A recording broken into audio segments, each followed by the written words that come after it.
હરે કૃષ્ણ. તો આપણે આજે જાણીશું દાનનું વિજ્ઞાન. દાન શું છે, કઈ ભાવનાથી કરવું જોઈએ, કેટલા પ્રકારના દાન છે અને શાસ્ત્રમાં ક્યાં વર્ણન કરેલું છે. તો સૌ પ્રથમ શ્રીમદ ભાગવતમની અંદર બતાવેલું છે કે યાવત બ્રિયેત જઠરમ તાવત સત્વમ હિ દેહિનામ અધિકમ યોબી મન્યેત સસ્તેનો દંડમ અર્હતિ.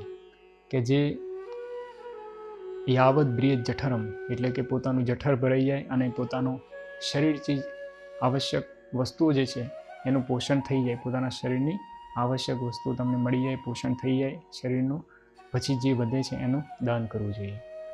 અધિકમ યોગી મન્યેત, જો કોઈ વ્યક્તિ અધિક સંગ્રહ કરે છે તો તેને દંડ પ્રાપ્ત થાય છે. સસ્તેનો દંડમ અર્હતિ એટલે કે એ વ્યક્તિને દંડ પ્રાપ્ત થાય છે અને એને ચોર કહેવામાં આવે છે શાસ્ત્રની દૃષ્ટિકોણથી.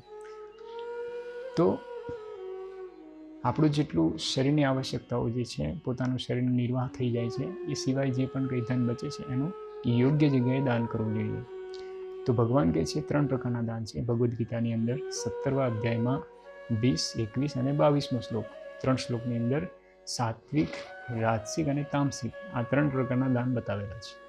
સાત્વિક દાન કોને કહેવાય? સાત્વિક દાન એને કહેવાય કે જે પોતાના ધર્મ એટલે કે પોતાનું કર્તવ્ય સમજીને ફળની અપેક્ષા રાખ્યા વગર યોગ્ય વ્યક્તિને યોગ્ય સમયે યોગ્ય સ્થાનમાં જે દાન આપવામાં આવે છે એને સાત્વિક દાન કહેવામાં આવે છે. અને આનું ફળ એ છે સ્વર્ગિક લોક પ્રાપ્ત થતા હોય છે. આનાથી સ્વર્ગલોક પ્રાપ્ત થતો હોય છે. બીજું દાન છે રાજસિક દાન. રાજસિક દાન કોને કહેવાય?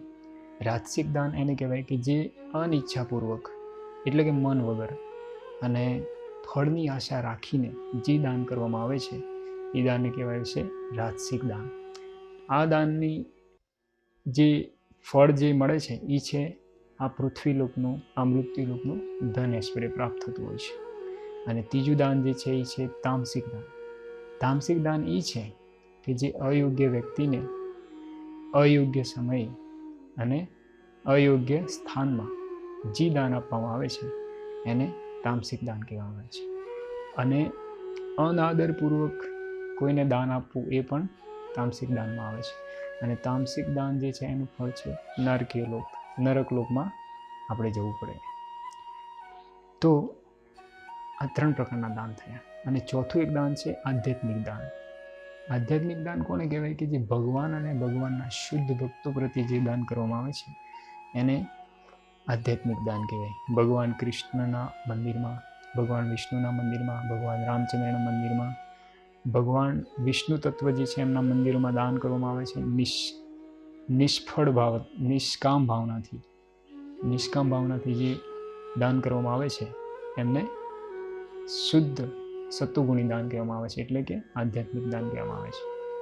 આનું ફળ એ છે કે વ્યક્તિ જન્મ મૃત્યુના ચક્રમાંથી નીકળે છે અને ભગવાનની ભક્તિ પ્રાપ્ત કરે છે, ભગવાનના ધામમાં જાય છે વ્યક્તિ. તો સૌથી શ્રેષ્ઠ દાન છે આધ્યાત્મિક દાન. તો આ પ્રકારે આપણે આધ્યાત્મિક દાન તરફ આપણે આગળ વધવું જોઈએ. તો દાન કરતી વખતે શું ભાવના હોવી જોઈએ આપણા મનની અંદર, આપણા હૃદયમાં કેવી ભાવના હોવી જોઈએ? તો એક કથા છે, એક વૃત્તાંત છે કે એક રાજા હતો, એને અચાનક વૈરાગ્ય આવી ગયું. તો એ વનમાં ગયો અને વનમાં જઈને એક ઋષિની કુટિયામાં ગયો. ઋષિએ જોયું રાજાને, તો રાજાને બધા આભૂષણ પહેરેલા, મુકુટ પહેરેલું અને વસ્ત્ર, રાજોચિત વસ્ત્ર હતા. તો ઋષિએ કીધું કે તમે ત્યાગ કરીને આવો. તો રાજા સમજી ગયો, હા આ રાજોચિત વસ્ત્રો જે છે એ ત્યાગ કરવા જોઈએ મારે. એટલે બધું રાજોચિત વસ્ત્ર છોડીને, મુકુટ છોડીને, જે પણ આભૂષણ પહેરેલા હતા એ બધા છોડી દીધા. પછી ખાલી લંગોટમાં જ ઋષિ જોડે જાય છે. ખાલી લંગોટ પહેરીને ઋષિ જોડે ગયા અને પછી ઋષિએ કીધું, ફરીથી એમને જોઈને કીધું કે રાજા તમે ત્યાગ કરીને આવો. તો રાજા વિચારવા પડી ગયા, મેં તો બધું જ છોડી દીધું છે, કપડાં ઉપડા, મારું રાજપાટ બધું જ છોડી દીધું છે, તો આ ઋષિ કેમ ફરી આવું કે છે? તો રાજાએ બહાર જઈને વિચાર કર્યો કે શું પ્રોબ્લેમ શું છે મારી અંદર. અને 1-2 દિવસ થયા પછી રાજા જ્યારે વનમાં જ કોઈ ઝાડ નીચે સૂતા હતા ત્યારે ઋષિ ફરવા માટે બહાર ગયા ત્યારે એ રાજાને જોયા. તો પછી એ ઋષિએ રાજાને બોલાવ્યા. હે રાજન. ઋષિએ કોઈ જવાબ ના આપ્યો. પછી ઋષિએ કીધું હે ત્યાગી. તો પણ રાજાએ કંઈ જવાબ ના આપ્યો. રાજા જાગતા જ હતા, સાંભળતા હતા, પણ કંઈ બોલ્યા નહીં.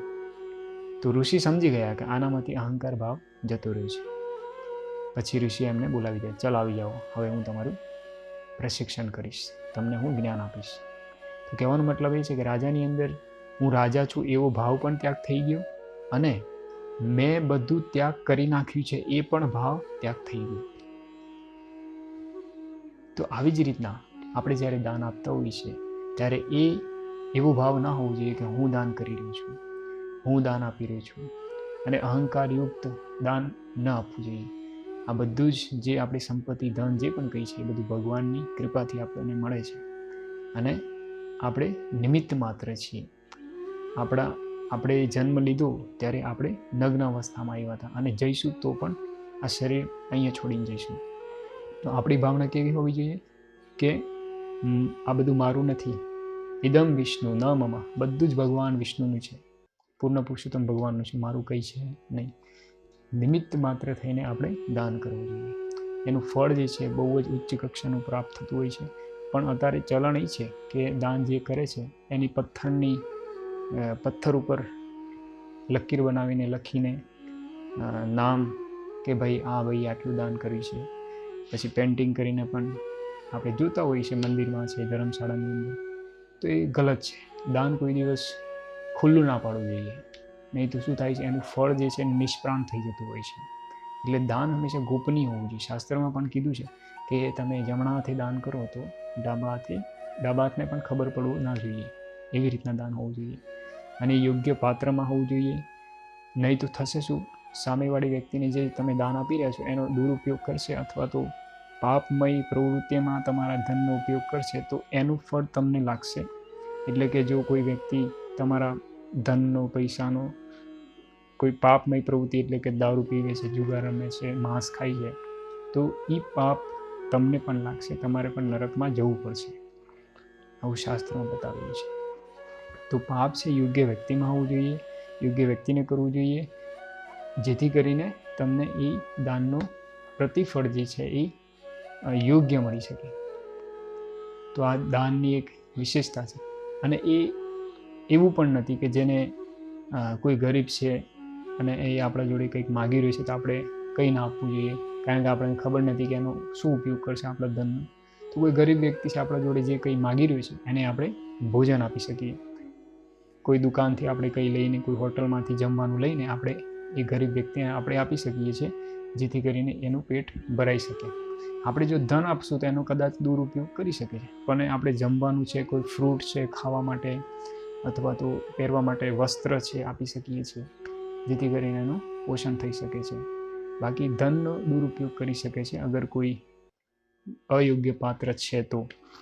આવી રીતના દાનનું વિજ્ઞાન જે છે આપણે જાણવું જોઈએ, શાસ્ત્રોમાં પણ બતાવ્યું છે, અને સાધુ સંતો જે પ્રામાણિક છે એમના જોડે જાણવું જોઈએ, અને એ અનુસાર દાન કરવું જોઈએ. હરે કૃષ્ણ.